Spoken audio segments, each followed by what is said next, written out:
ଆଘରର ଏନ୍ତା ଟାଇମ୍ ଗୁଟେ ପଲେଇ ଆସିଲେ କିଏ ଯେ 4 ବଜାନୁ ଉଠିକରି ପିଠାପଣା ବନେଇ ବସିଥିବେନ।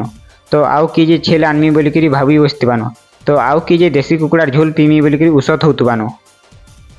ତ ଆଉ କିଏ ଯେ ସକାଳ ଧର୍ମୁ ବିନା କାଠି କୁଟା କରି ଘରର ବାଟମୁହଁକେ ଛେରଛେରା ମାଗି ପଲେଇ ଆସନ୍।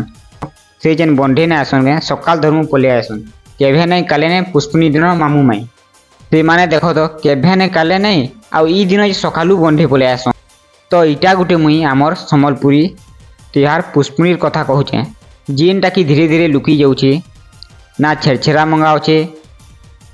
ତମେ ଦେଖ ତ ସକାଳ ପାଇଲେ ବାଟମୁହଁକେ ଆମେ ପହଞ୍ଚି ଯାଉଥିଲୁ ଛେରଛେରା ମାଗି ଆଉ କହୁଥିଲୁ ଦିଅ ଗୋ ମା ଛେରଛେରା ବୋଲି, ଦିଅ ଗୋ ମା ଛେରଛେରା ବୋଲି। ଲେକିନ୍ ଆଜକାଲି ଇ ଡାକଟା ଶୁଣବାର୍କେ ନାଇଁ ମିଲବା।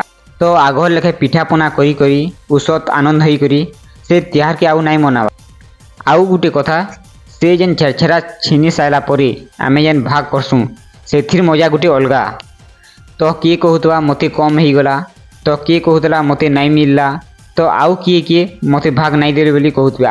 ଆଉ କିଏ ଘରକେ କାନ୍ଦିକରି ପଲଉଥିବେ। ଧୀରେ ଧୀରେ ଇ ତିହାର ଲୁକି ବସଲାନ। କିନ୍ତୁ ଆମେମାନେ ଚେଷ୍ଟା କରବାର୍ କଥା ଯେ ଆମର୍ ସମ୍ବଲପୁରୀ ପରମ୍ପରା ତିହାରକେ ନାଇଁ ଭୁଲିକରି ଆଗକେ ମନାମା ବୋଲି ମୋର୍ ଆଶା ଆଉ ବିଶ୍ୱାସ। ତମକୁ ଯେତେ ମୋର୍ ପୁଷ୍ପୁନି ଜୁହାର।